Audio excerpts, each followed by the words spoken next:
Hello, everybody. This is Dustin here with Campbell of Autodidactic and Michelle Gibson.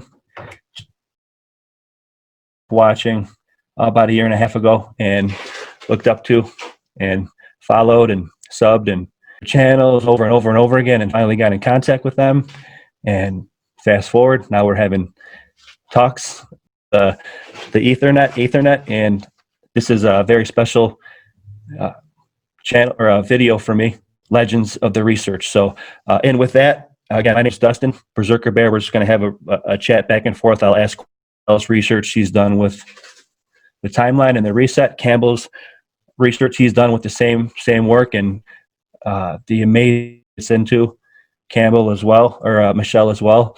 So I hope you like it. And again, we're going to start off with going over again reset stuff. So we talked about some issues prior to going hitting record here, and I'm myself and say hello and the thoughts you have on what we're going to do here today, and we'll go from there.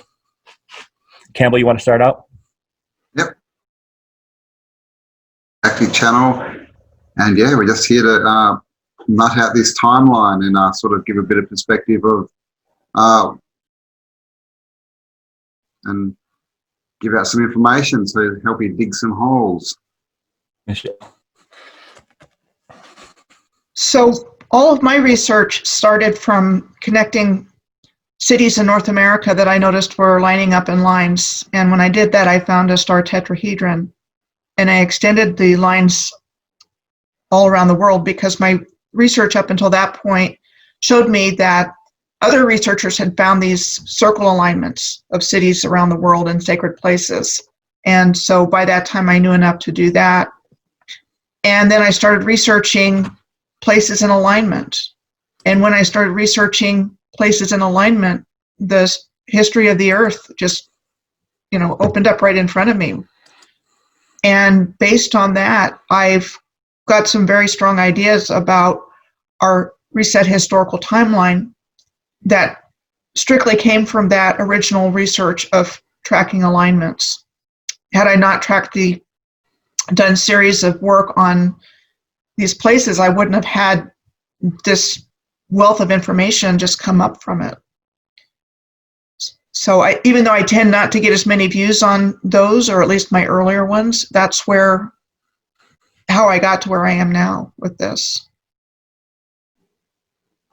It was very clear there was a pattern that was coming out of how the controllers or usurpers or whatever you want to call them came in and took over everything. And that's why, am I 100%? I'm not sure I can claim that, but I can claim that I can give you very compelling evidence as to why I believe that. Okay, Cam, what do you think about that, Cam? Yeah, definitely. Got into this through looking at the architecture mainly, and obviously that can be sort of shown everywhere. And then I found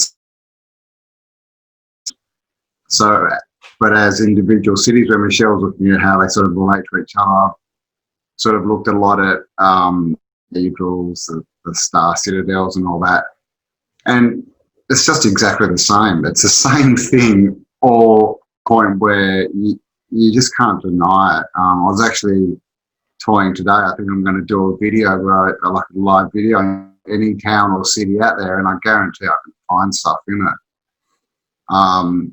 So that's sort of how I got started. And then history is his story. It's been completely rewritten by the victors, the usurpers, and really nefarious people who are really they're very cowardly and underhanded. But the reset's not very long ago because it may into this, and that's something that always bugged me. Things didn't, we didn't seem to be far enough into this trap, but for this 2-year kind of thing, I'm thinking if these people have had control for 6,000 years, then we should be starved. But when you find out it's only a couple of hundred years making the spell, it's empowering. It really is. We've got the power back. And we can shut their story and start to write our own novel. Yeah, like that. Yeah, our own correct timeline, right. And good way to put it. And let me just chime in with Campbell there. for a moment, and I totally agree. I mean, whenever I go to research a place, I don't know exactly what I'm going to find unless I've actually been there, but typically I don't know what I'm going to find, but I know what to look for, and I always find what I'm looking for. And it doesn't matter where it is, you know, and that's how I've been able to advance a lot of stuff, because I just use what's written to show me where to look, you know, and certain keywords pop out at me, you know, canals, you know, rivers, parks, certain buildings, you know, it's there because I've torn a lot down, but there's still a lot in place. There's an amazing amount in place. But then they give us a ridiculous story that this was built during the Depression. And if you're talking about the United States, the Supreme Court was supposed to have been built during the Depression. And if you look at the United States Supreme Court, it's this massive building. You know, that's just one example of many. So the stories just do not hold water. With horse and buggy. Right. You know, big, massive marble buildings next to a dirt-covered street with horse and buggies, like Dustin said, you know.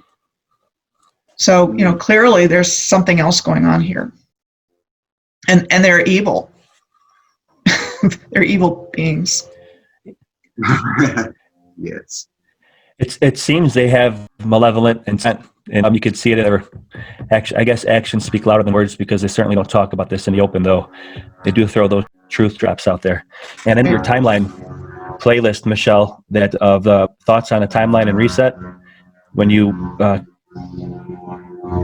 kind of pinpointed those the boundary, it's extremely interesting, and it's a very hard, it's a big chunk to bite off, is the reset stuff. But you helped to with the boundary years and the anagram of 1492 and 1942, and in between those years, and the 400 kind of being the nexus, I guess, if you can use a word. Can you explain that a little bit, maybe in a little distilled form? And we could start off from, you know, going to tetrahedron also, and your connection with the hoops thing and the basketball net, if you could. Okay, sure, I'd be happy to. Weave that thread, and we'll go over the mores and then the arch.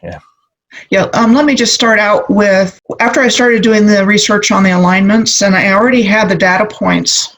And as a matter of fact, Campbell, I'd love to talk to you sometime about your part of the world, because I've got a ton of data about Australia and New Zealand and just things I encountered on the alignments. But I was starting to pick up on patterns, and the reason I think I'm in at least a ballpark, if not more, but at least a ballpark, is that I already was contemplating a connection between 1492 and 1942. And some research, or a person that I had researched with earlier was Peter Moon and his books. And he talked a lot about the Philadelphia experiment and Montauk in New York and Long Island, and experimentation that was going on there with time travel and things like that. And so that's where I got the idea that the Philadelphia experiment was somehow involved.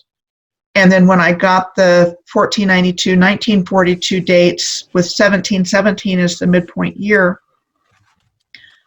I started doing research from 1717. And that was that one video, Dustin, an explanation for what happened to the positive timeline of humanity.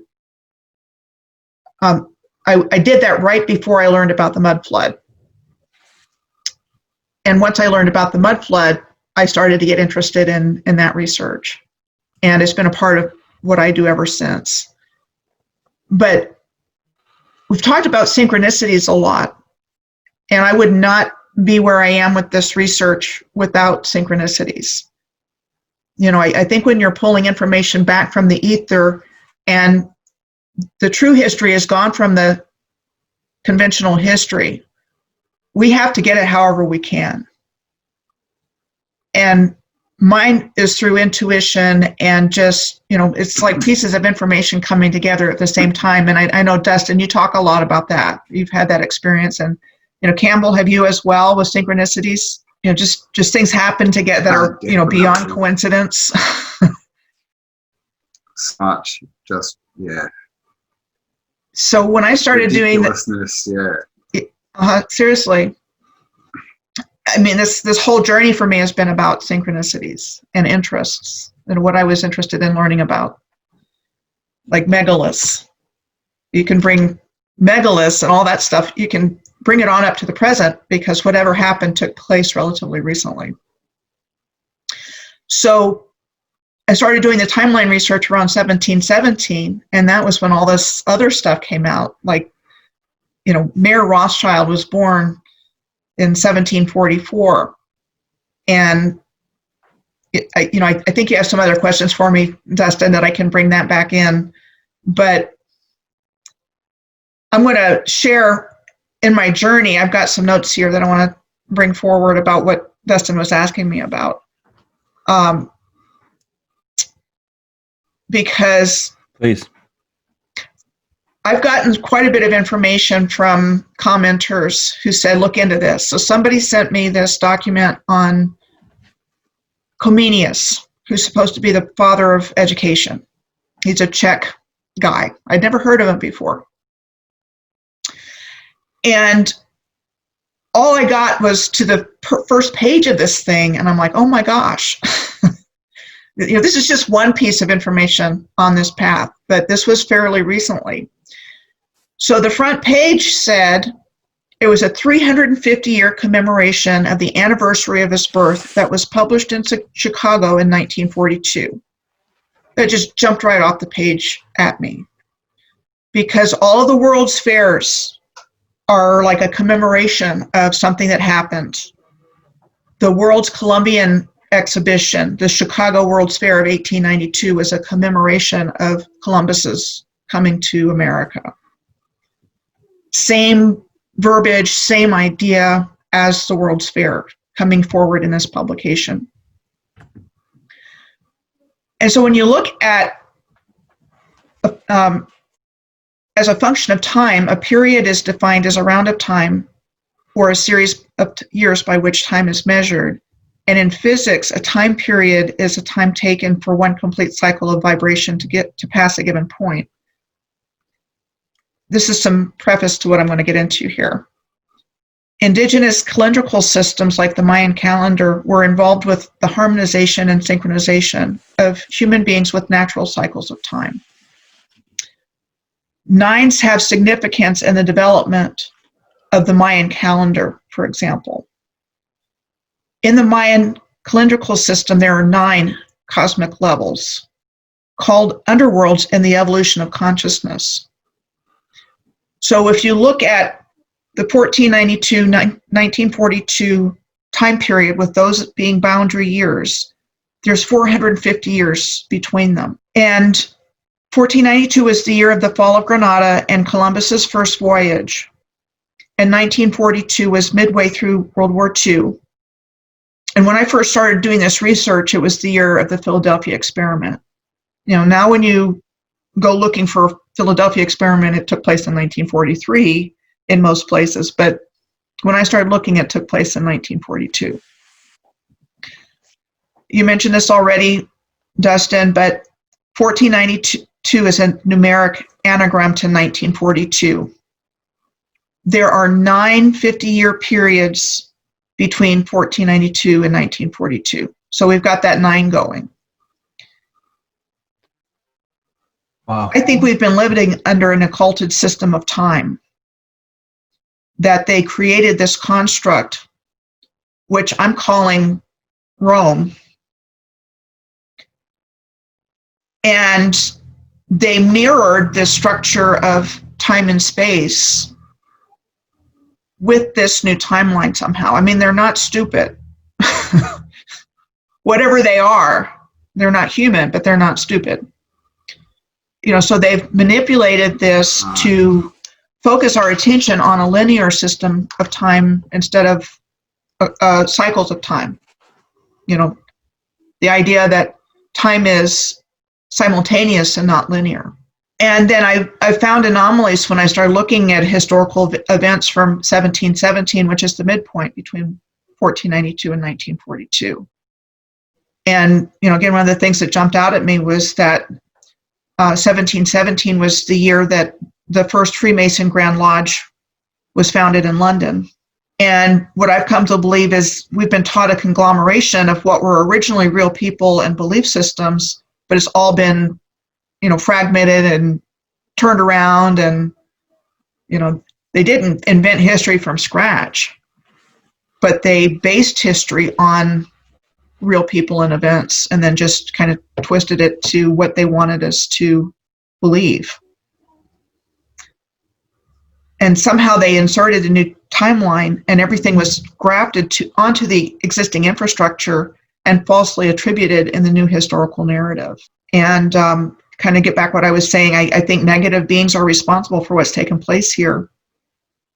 And they came up with a way to create a cataclysm, to create a rip in the fabric of time-space, which allowed them to come in and incarnate in human physical form. And I had no reason to look up Ireland in 1740, 1741, except for a psychic friend that came to visit and said, my guides are, telling me that, showing me this picture of Ireland in 1743, it's all green and sunny, and before then it's all white and frozen. And so I looked up Ireland in 1742, and I found the Great Frost of Ireland.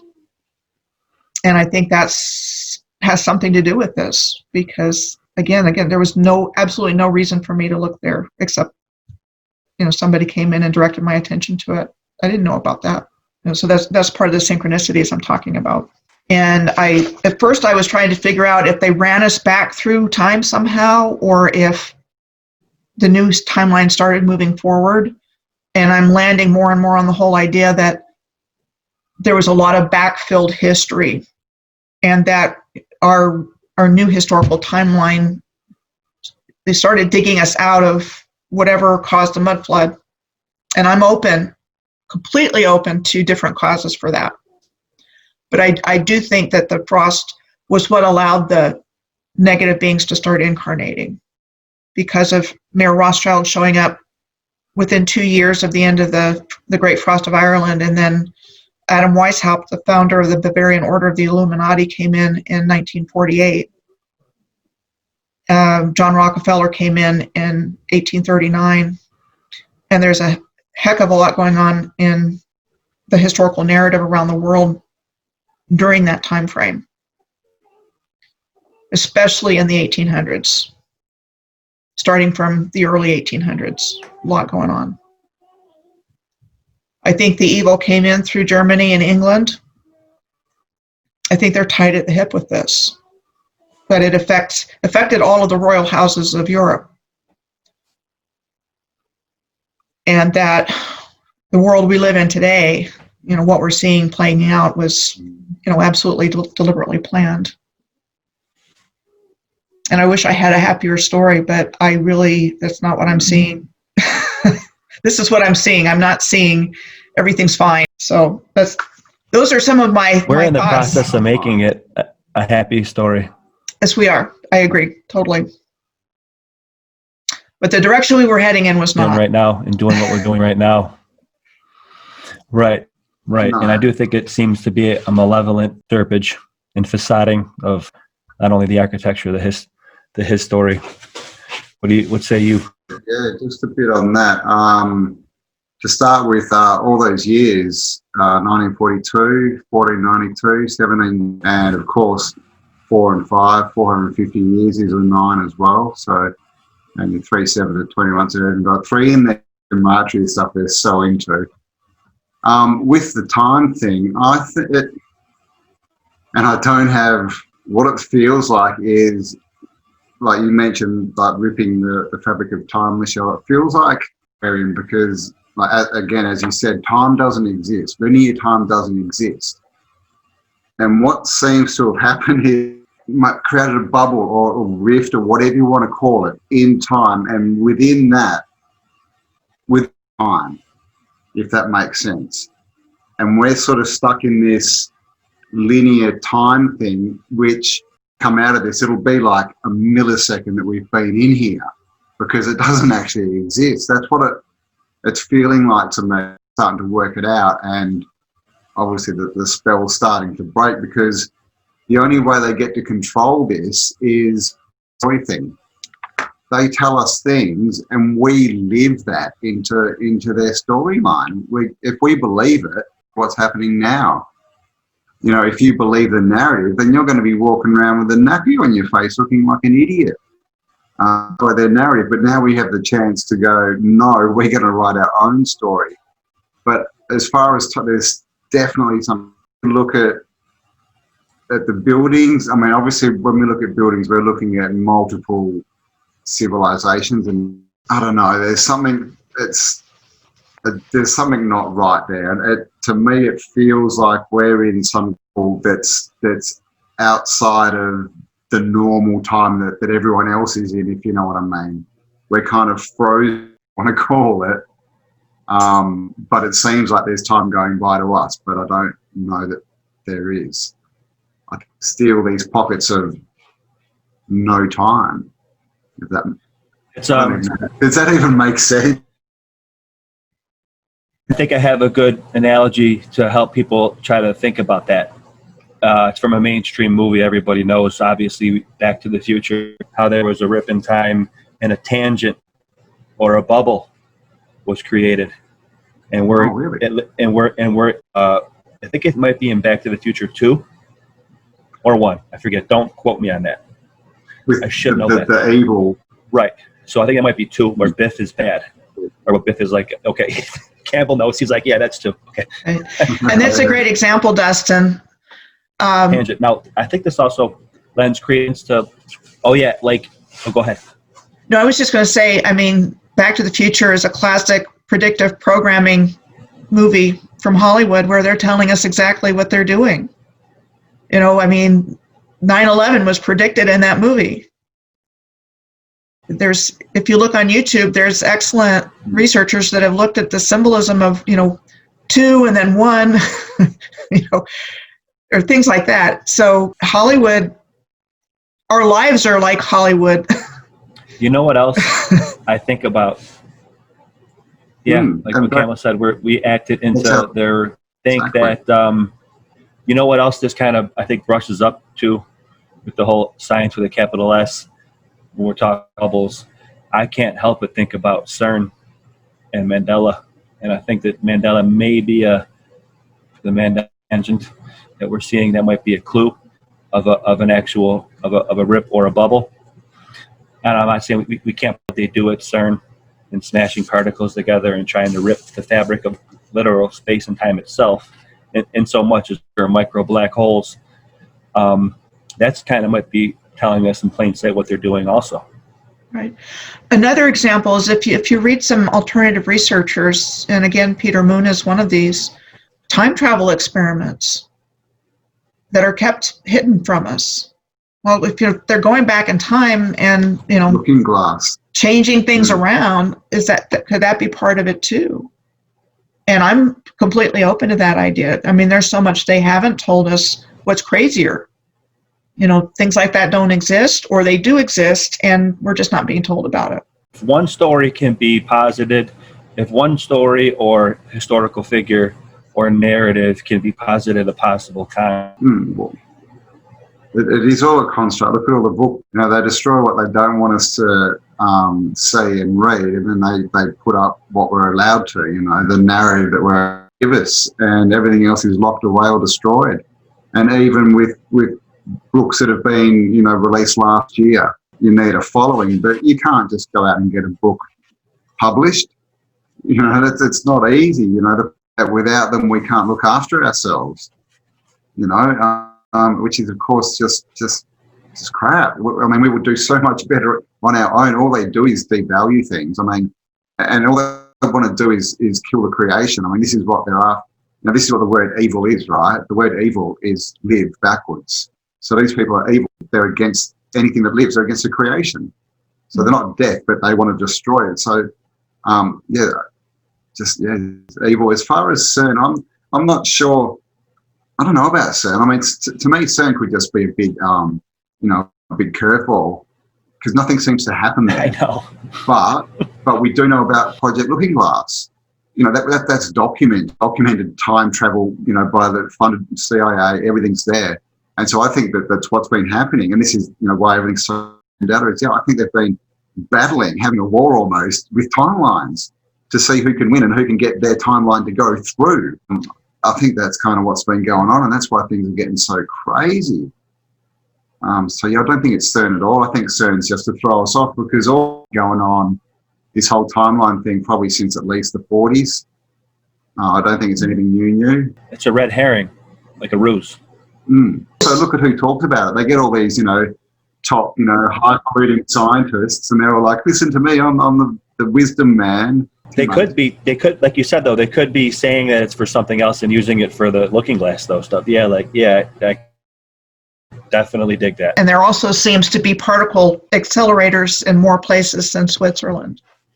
So whatever they're doing with them is probably not for good. Yeah, the other one that would be in America, so people could look up, would be the Fermi Lab. F is in Frank, ERMI, Fermi. It's similar to the one in CERN. It's not as big, but that was the other big one they had before they went live with CERN. And Campbell, yeah, they always seem to be powering it down and generating it. Oh, we're going down to shutdown. Like, they have shutdown twice a year. It's like, okay, are you guys doing any research over there, or like you're just all magicians, huh?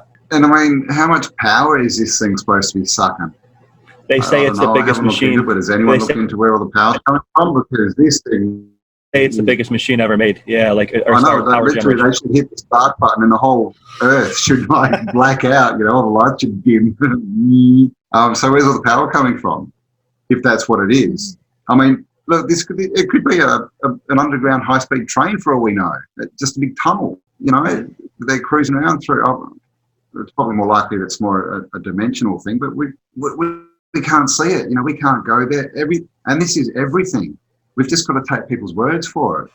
You know, even all the old books we look at, it's still just someone's word who happened to be published, which means basically, you know, they want us to read that point of view. So this is why it's so hard. It's like you said, Michelle, you've got to sort of rely a lot more on things like intuition and gut feelings, because everything we're looking at is secondhand information that has been written to give us a certain narrative, to make us think in a certain way and act in a certain way. So it's really chopping through the stuff and reading between the lines and then just trusting yourself, using intuition, you know. But the answers are definitely there. Yeah. And, you know, we've been taught to be completely oblivious to our environment and what's actually there. And I've also come to believe that, you know, the original Earth's grid system was extraordinarily powerful. Everything was contributing to generating this electromagnetic power that powered the world. I mean, all the lights that you see in old pictures at World's Fairs and around the world, and the lightning rods on top of buildings, that probably served another purpose. So there's all this energy. I think we were talking in our interview, Dustin, about the building that the people were looking at where the electricity was still working, that you saw on a YouTube channel. Yeah, I think Campbell is the one with that too. Yeah, the one in Thailand, is it, or no, Bangladesh or something? Yeah. Something like Sri Lanka, something like that. Yeah, I think it might have been on Praveen Mohan. He's shown a similar one. He did a video where he was showing that when the power starts going, birds come in and start flying around. So there's power still going on in these abandoned buildings in different places. So I think it was generating a just tremendous amount of electricity. Yes, that's very interesting too. That our modern energy industry is based on, harvesting this ancient technology.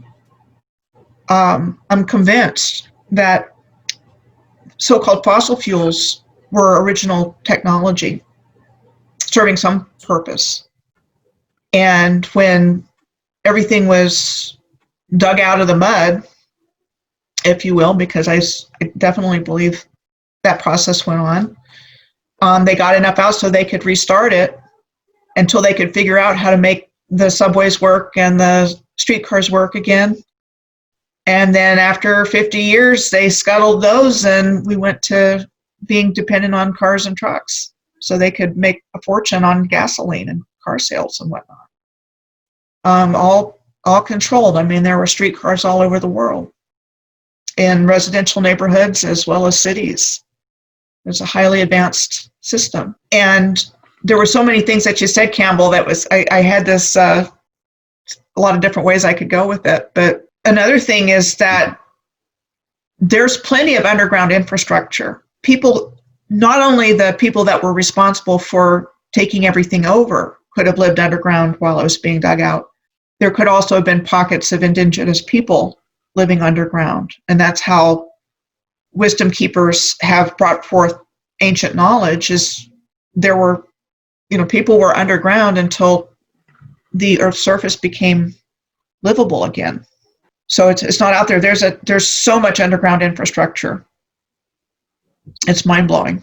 And I think that we found it, and the controllers or usurpers are always, transportation seems to have been, I guess you'd say, free, and whether it was air traffic or all the canals up, and the usurpers seem to have made an infrastructure in which it generates commerce railroads. The railroads need coal. As far as the waterways, they bottlenecked the flow of, always find a way to bottleneck it so they can dole it out and sell it.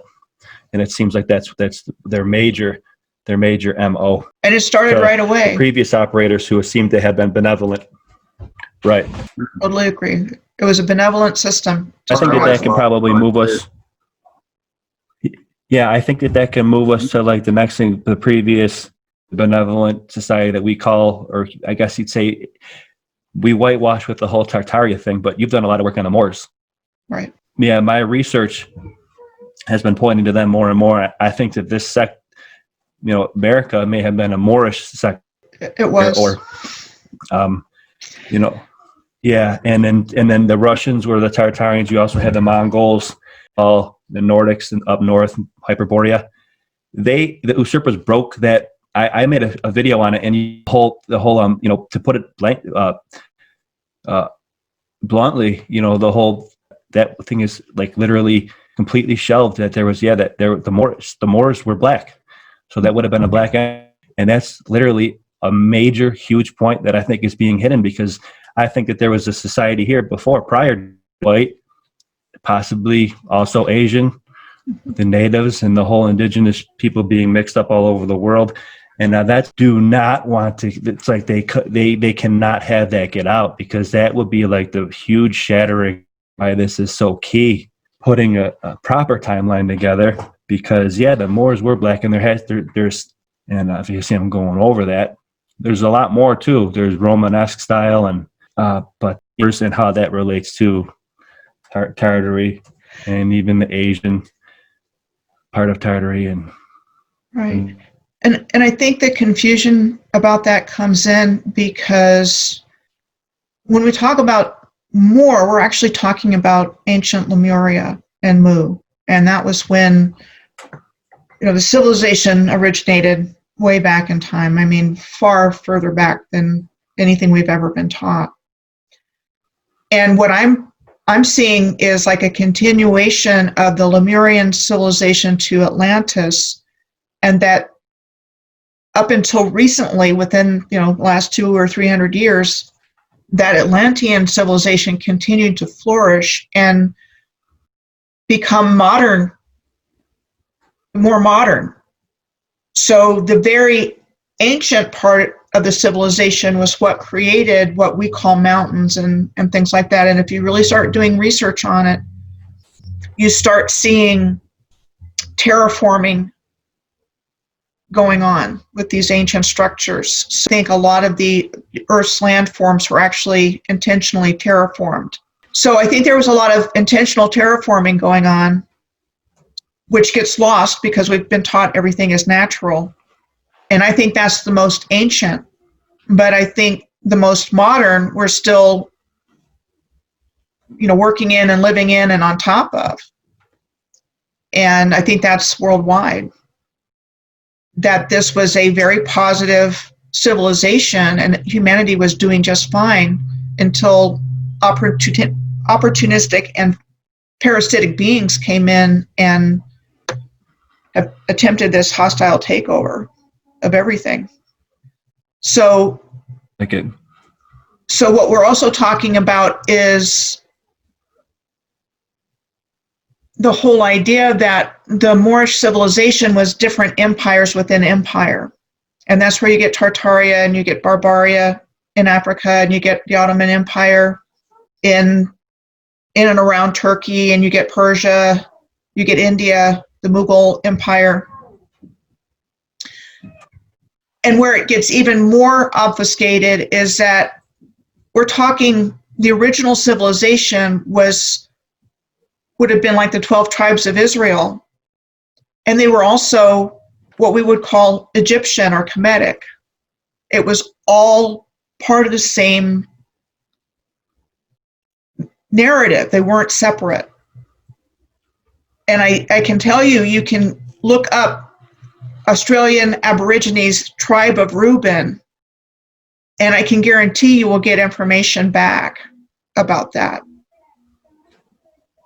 So when this takeover took place, the people that actually built the civilization were kicked back into being hunter-gatherers and, you know, what we would consider Stone Age. And the controllers took credit for everything that they built. And we see these tribes, these primitive tribes, when in fact they weren't primitive at all. They were, you know, master builders. You know, and these are things that start coming to the surface when you start drilling down, that the original civilization wasn't at odds with each other. You know, it's not possible for everything to be the same all over the world, and they were constantly fighting each other.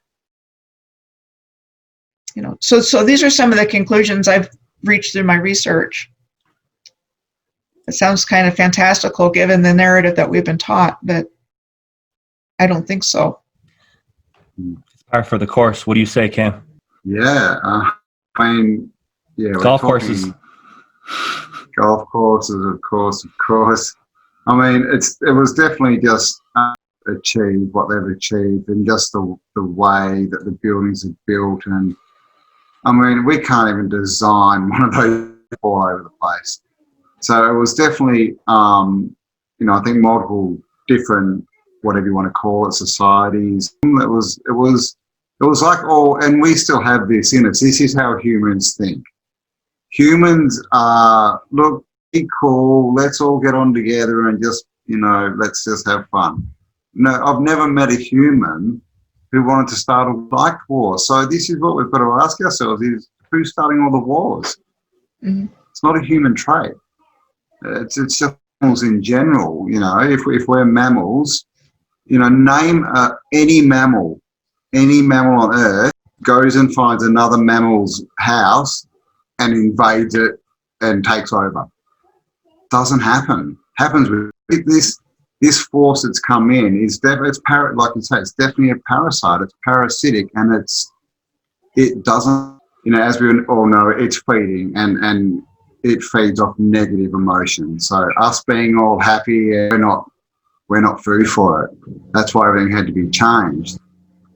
But, you know, like I said, we're taught this is it. You know, it's like that saying, as soon as a child, well, what is it? When a child first sees a bird, that child can never see a bird again. If you know what I mean, because you see the wonder, and you can have a flamingo and you can have, you know, a budgie. They do that. Everything gets put down into these boxes. So instead of seeing the wonder of what's out there and you know, being let to go, you know, sort of, you know, go away with our imagination, that's cut off from day dot. You know, look at school, you know, it's stop daydreaming. To me, you're naughty.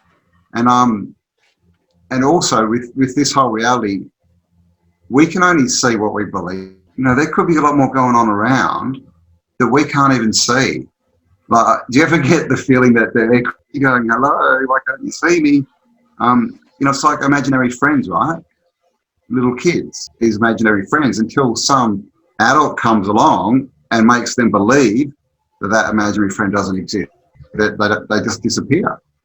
It's all belief, but they just got us believing their script.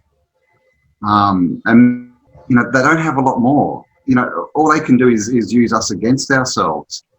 They've got no actual, what I mean, they've got no weapons. And as far as all these people, I don't know, what do you reckon? Are they taken over, possessed? I mean, we're always told about possessions, right? All through history.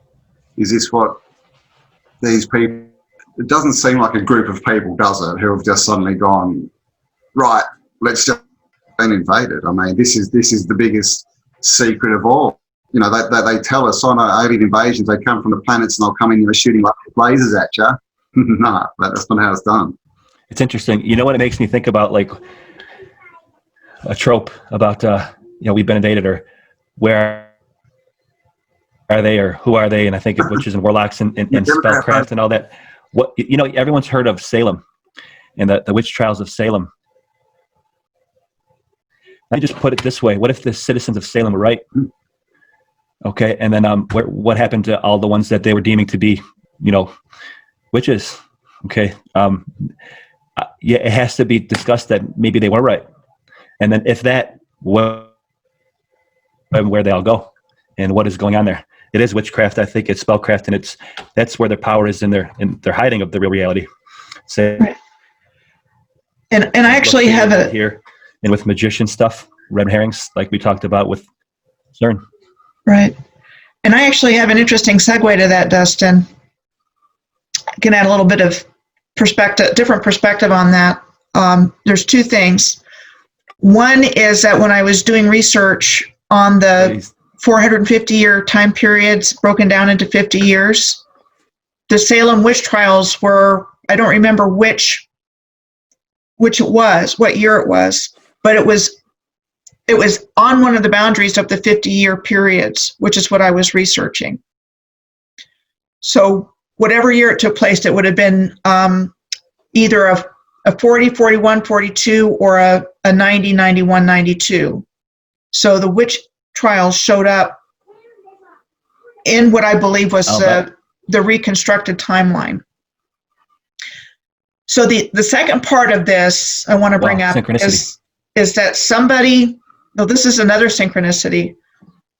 Somebody made a comment when I was doing one of my linear researches about the 7 Salem eclipse, which took place in 2017. So that is what I'm researching right now. I'm working my butt off to try to get that done because it is so interesting. So the total solar eclipse of August 2017 started in North America from around Salem, Oregon. And as it crossed over North America, it touched on 7 Salems. And so I'm researching that total eclipse path right now. So the first thing that came up when I started looking at that was the 2024 total solar eclipse.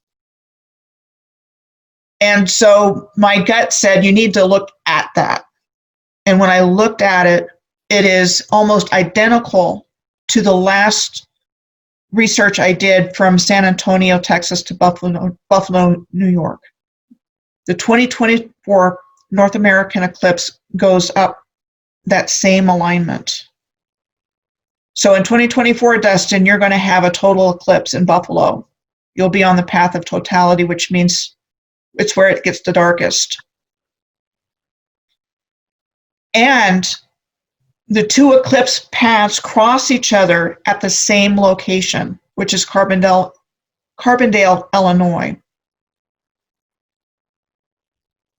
Is that coincidence? And Nashville, Tennessee is 150 nautical miles from Carbondale. Nashville was on the 2017 eclipse path. Salem is like shalom in Hebrew, which is peace, and it's the same in Arabic. It's salam, and it also means peace. I believe this ancient civilization was so high-tech that they aligned with every astronomical event that there is. full moons. Shabbat Shalom. It was a peaceful, unified civilization that was in alignment with heaven and earth. In no way do I think that these eclipses going over these cities was coincidental. I think everything was laid out by sacred geometry and everything worked together. So hopefully, and it lends to what you said about us now being on an occultic timeline, which is made it so damn difficult to get out of this whole mess. They've been deliberately suppressing us and ritualizing to keep us from waking up. To use the media, the mainstream media, to give people the information they want us to hear. And if anybody gets all of their news from the television, they're going to get a particular point of view that is propaganda. How they do it and strategy. I think one strategy they put out there, or when they're in the literature, when we're doing our research and how they name things similar, try to throw us off the course. Or rename red things. Herrings, metaphorical red herrings. Yes. There have been so many cities that have been renamed. I mean, they're not the historic place anymore. They've got a new name, a new identity. Or the same name. New York.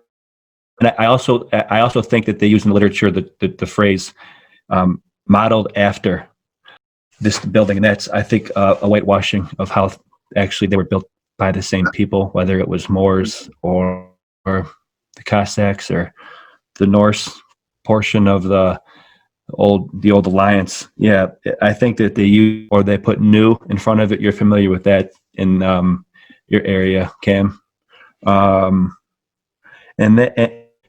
Or completely laying waste to an area, whether it's from a fire or, like we spoke about previously, what happened to Port Royal and how it shifted from Port Royal, because this is an interesting portion of history too, because it has to do with Pirate. I think it's a big truth drop movie franchise.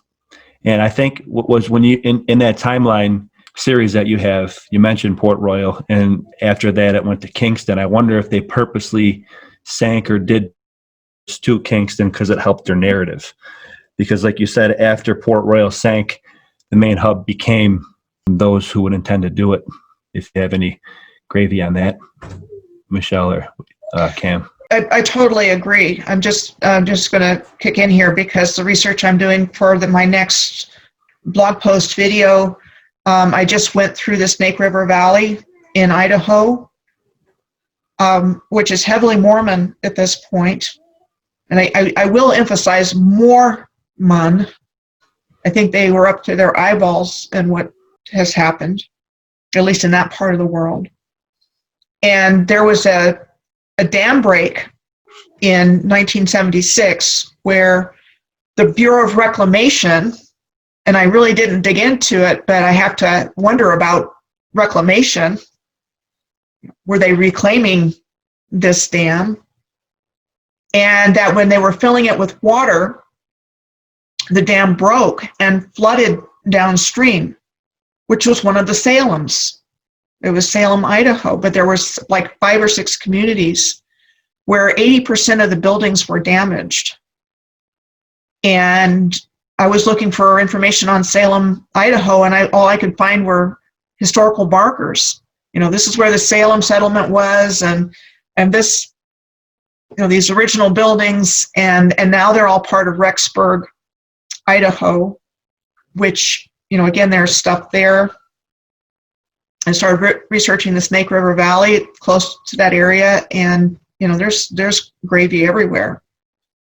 So, do I think that dam break was in Rexburg? Yeah, Rexburg, Idaho. Like wreck. Mm-hmm. No, isn't it? They love to. I live in Perth, and I think there's like 4 or 5 Perths. Really?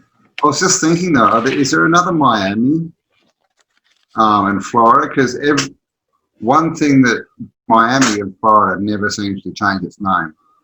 It's no matter what the map is, no matter how old and obscure it is, everything else changes. But I've never seen that renamed. But But yeah, as far as everything else, in reverse, it's like the whole, Memphis in America and the whole sort of USA. What they do is Memphis is actually could have been originally in the US, and then they city that's named after, that's the original sort of second city. But then over time, they just changed the original one. We just named the one in USA after it. And by doing that, they flip the timeline. And it doesn't take that much to do geography for a generation. You can pretty much do what you want. And they do it as well with things like the Eiffel Tower. Mm-hmm. Eiffel Tower, okay. There's how many Eiffel Towers across Earth? I think there's hundreds. There's definitely like the Eiffel Tower. And of course, but they're just built in the style of. Yeah, exactly. They're just all replicas or built in the style of or whatever. But this is the thing. They're all doing the same thing. They're all tech, and they go, "Oh no, that one was built there, and these are just everywhere, don't you? Oh no, this is just a tourist attraction. It's just it's just for tourism. Nothing to see here." Same thing is true for the Statues of Liberty. Tell us back to what you were saying. It reminds me of. It seems. And it might still be grabbing it out of the aether, unbeknownst, because like you said earlier, Michelle, in the show that I watch, channel, going to old abandoned buildings, nothing really to do with like Tartary, but they go into abandoned buildings. Some of them have been abandoned for a very long time. And I've mentioned that in some of my videos, and some people are like, oh, it's because they can't download it off the grid and it's so much. It doesn't make sense to me. These huge power generators, computers are still on for 10 years down the road. How does not anybody know? Now, I probably dual purpose leaving the electric on because it could create a fire, because water does get into these places. But yeah, how is the power still on? I think, Cam, like Woke does? Yeah, I think it's still generating. If you look into actual, like the actual grids of them, they don't actually all join up. If you look at them, you'll find these sections, and they just go from nowhere to nowhere. But they actually, the way it's described to us is it has to actually be this big grid. They make no sense at all. And like you said, there's nowhere. There's no grids out there. There's no systems there. If there's all these tunnels underground and all this stuff going on, obviously if they're down there, they need tech and then electricity. Where's the bottom of all these buildings underground? I mean, these things could all be, they're still working, and the electricity companies literally get it for free and sell it back to us. But I also think they could be to use underground and then for all their stations, because, if not, where are all these electricity generators and DUMs they talk about underground? You would need, the energy installation you would need to run these things would be place. So where's all the energy coming from? Also, they say, one of the things that makes me think of, Campbell, is how long they can sustain themselves independently. Right? So then they would have to know that they have guaranteed power, right? If you're underground, if you lose power for what? Depending if all your doors locked, but you're looking at a couple of days because of. Yeah, like if they can say that, we could run 50 years with all the food and electric. So what? Well, what if they're nuclear, whatever, or an EMP or whatever? Yeah, good point. They made me think of that. So and wouldn't it make sense if there was a cataclysm, like Michelle mentioned, with the ant people and people going underground? Were these DUMs just massive and people have come back up again and they're still underground? They've just been found, complete with all the things. And they just go, yeah, we built this. Who knows? Interesting, like you said, it's mammals don't do it, like you said earlier, but insects do it. And the next logical progress, we like to refer to them as other, the other, or there. All the points. I guess we did speak briefly about the USS Eldridge and the Manhattan. And did you guys have any other wrap up on that? And then I'm gonna ask you to tell this out. As I've, looked up to you guys for quite a long time, and we can, I know we already addressed the Eldridge, but is there any other points that you want? One bit is, just the time frame. If you're around 1942, you've got, New Schwabenland, you've got Germans down in the Antarctic, you've was a big one in, what was it, 1950 in Washington. Obviously Project Paperclip, all this kind of stuff. NASA started up not long place, that all this weird stuff was going on, all this new, tech that we didn't know about, all this sort of time travel. It was full of it. So yeah, something was going on there. It's not just a story, that's for sure.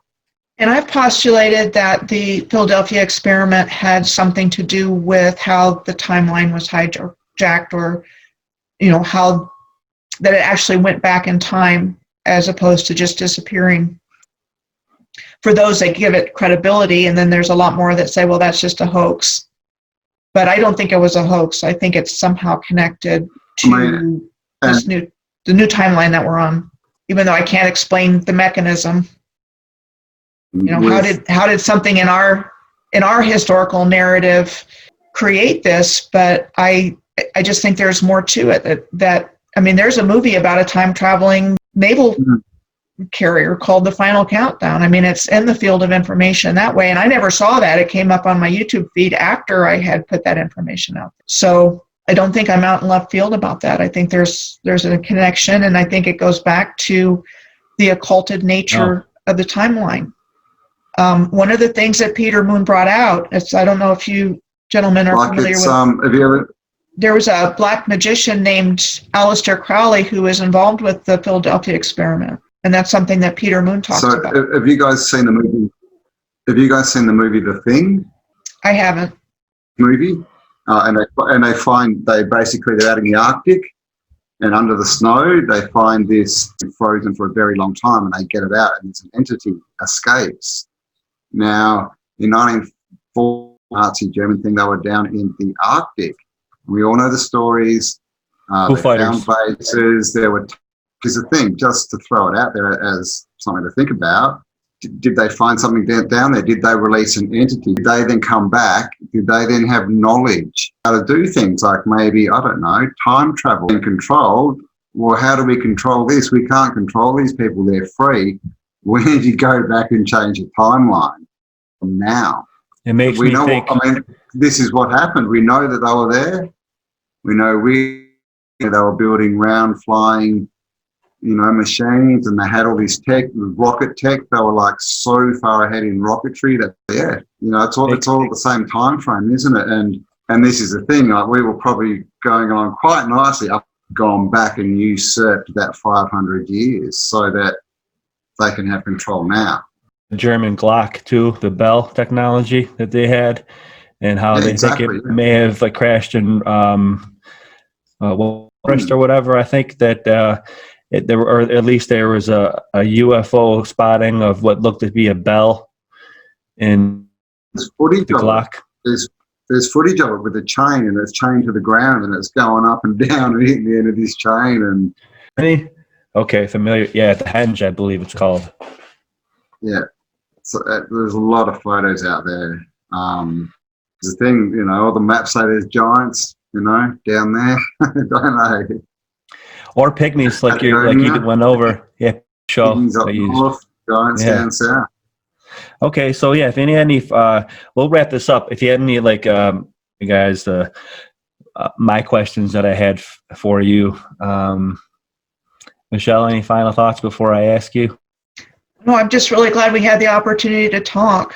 I think our various researches have led us to similar conclusions. I agree, and you guys do. Cam, you, Michelle, John Levy, everybody that is in the community, UAP. I'm humbled that that I get to talk to you guys. So I thank you very much. We had a little bit of issues to begin with them out. Thanks to you guys. So yeah, let me ask you guys. So I gave you a little bit of a heads up. Maybe you had some time to think about it. So I'm just going to say your name, and then I'll ask you the question. The first ones are kind of humorous or whatever. But yeah, Campbell. Are you a rugby guy? Because you strike me as a rugby guy, but you're down under. So what you got there? I am. When you say football, I'm thinking you mean what we call soccer, round ball stuff. We have some footy, which I don't know. It's not. Most of the world haven't really seen it. So basically, I've Aussie rules. But no, I played rugby union. Knew it. That was rugby, and yeah, did all right. Went on a few tours. Went to Singapore on a tour, and Nice. yeah, did Oh yeah, you know what? And how's that? How's your arm? my arm still. Oh, God. Oh gosh. Getting Yeah. there. Yeah, no, that's getting there. It's just brachial plexus, so it just takes a while to. You're in our thoughts, man. Yeah. All right. It's more of a way of doing. So Cam, rugby. All right, Michelle. Now I heard in your, it's obvious you mentioned that you consult a psychic, which I think is awesome. You're getting every possible great. Now I have a question for you. Does your psychic friend ever tell you, or has she ever told you any places to go where you get maybe is like, oh, that probably wasn't the best insight there? Curious if you have any funny stories from that. Well, actually, I can see. I didn't even actually consult her. She came by to see my roommate, who was a reader, and she knocked on my door, and I opened it, and she came in, and she said, "Oh, I see your guides. They want me to tell you something." You know, and that was the story. I live in Sedona, Arizona. I have a lot of acquaintances that are their third eye is wide open, and mine is more intuitive. I don't get images or anything like that. I just get, look here, don't look there, or why don't you look here? And that's kind of what is leading my research, is just the data points that I've gotten from these alignments, and then looking there and finding a treasure trove of information. So I kind of have some funny stories that aren't related to my research about people that I've encountered that are like mediums, but Yeah, tell your about. okay. So when I first came to Sedona, I worked in a rock shop, and getting that was synchronistic. And so you get all kinds of people coming in, some just like rocks, and some like rocks for spiritual reasons, and crystals and things like that. So this lady comes in, and my husband passed away in 2001.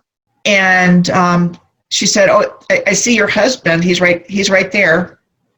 He wants me to tell you that he stopped smoking." My husband was a heavy smoker. That's not what he died from. He died from organ failure as a result of exposure to Agent Orange in Vietnam. But when she said that, all I could think was, they let you smoke there? But anyway, I told friends of mine after that, and they said, well, maybe he was just trying to let you know that was him, which made sense to me. So anyway, I've got more stories along those lines. It's kind of funny. Well, that's interesting. So it was more happenstance that you crossed paths with. More happenstance, absolutely. Yeah, though, too, I guess. Sedona, Arizona. Yeah, your area, though, it's kind of center. It is. Sedona, Arizona. It's always been on the radar for that. That's interesting. It's been interesting. This is what we do. Yeah, I mean, this is where it's all coalesced for me. And Sedona is a nodal point on the Earth's grid system. And so if you hear any airplanes, for me, I live right next to Airport Mesa, Sunday, so it's kind of a busy day because of the way the tourist flows go. But, it's just interesting to me how this has all come about, because I didn't know anything about any of this growing up.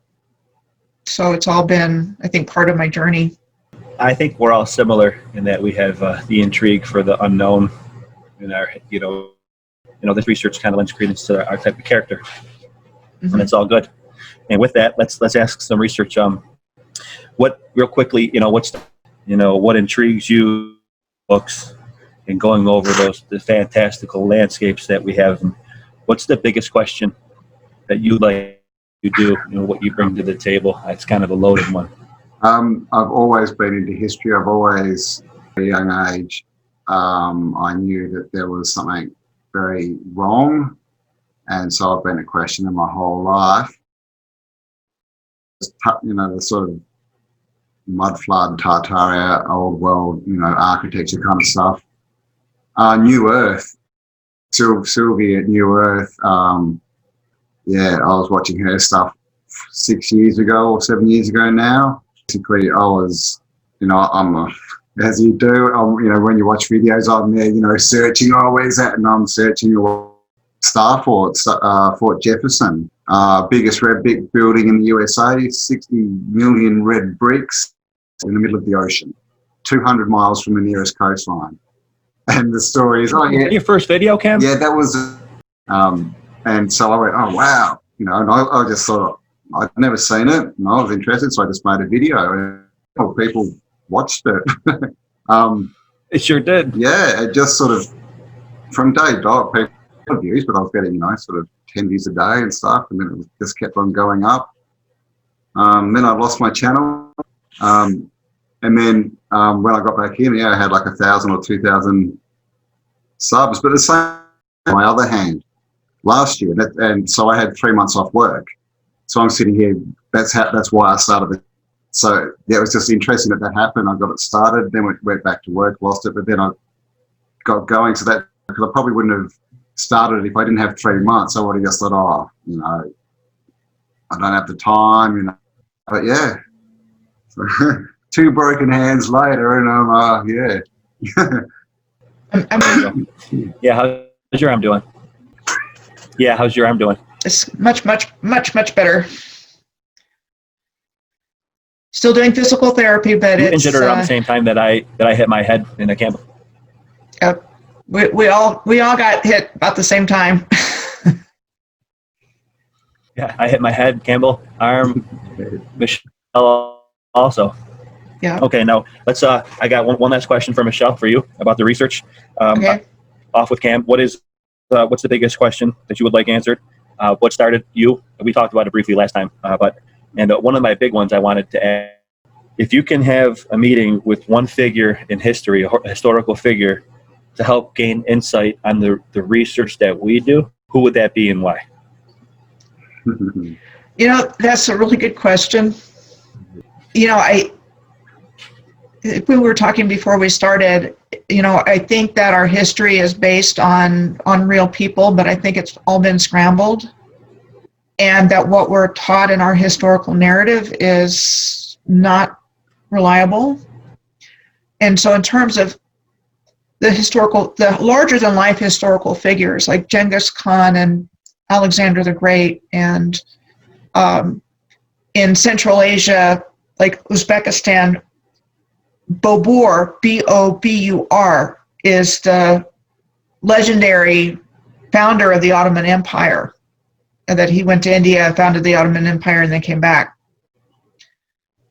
You know, I highly question that kind of story, because I thought, you know, the Ottoman Empire was part of the advanced ancient civilization and wasn't founded by any one person, as far as what I believe. So I'm trying to think of, you know, where would I go for the answers of the original civilization? Who would be the very best person to talk to about the advanced ancient civilization? Because that's really what I want to know about. Right, isn't it? I've got one. It depends if you're going to get the truth or not, though. If I knew I was going to get the truth, maybe someone like John D. John D. Rockefeller. No, John D. The original Queen Elizabeth's sidekick. Yeah, he was one of the original kind of usurpers, so I guess he would know a bit. I haven't. But if you told him the truth, because if you told him, he'd just lie to you. I just thought of one right now. You know, I put this question together and didn't even think of my answer. Yeah, go ahead. No, I was going to say, from what Peter Moon says, Dee and Kelly in England were one of the entry points for these lower dimensional beings with their scrying and things like that. So that would be a good one. The monks that were responsible for translating the classics, the Greek classics from the Greek, I guess, Latin into English and Old English. There's a character that sticks out. He may be a construct as well, but I think we may have discussed him previously, is the Venerable Bede. He's one of the most prominent, I guess, historical figures as far as translating the classics. And I think having that insight of, because in the translation you can fudge, you know. So I think maybe I'd like to have some Congress with the Venerable Bede. Maybe he might have some, not only historical gravy, but also religious and theological as well. And also I forget to Thomas Aquinas would be another person I'd like to have Congress with. Venerable Bede and Thomas Aquinas, I guess, are the. And I would add Scaliger and Petavius to the list. Their new chronology. There you go. There's a lot. Sylvia from New Earth talks about Flamenco's work a lot, and I've done some research there a little bit recently, and it could be that the timeline history conversion came from those guys and others as well, because to me it's looking like the Catholic religious orders were also up to their eyeballs in what's taken place. The Jesuits and the Franciscans and the Dominicans, they were all part of what's ever gone down here.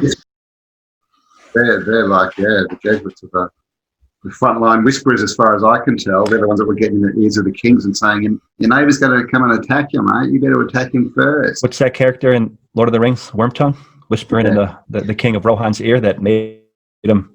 Tell you what, Lord of the Rings. Crippled. Lord of the Rings, the more I get into it, the more the Lord of the Rings becomes real, like, the more you get down this rabbit hole. Tolkien knew what was up. Tolkien knew. He did, yeah. He was actually halfway through a book too when he died.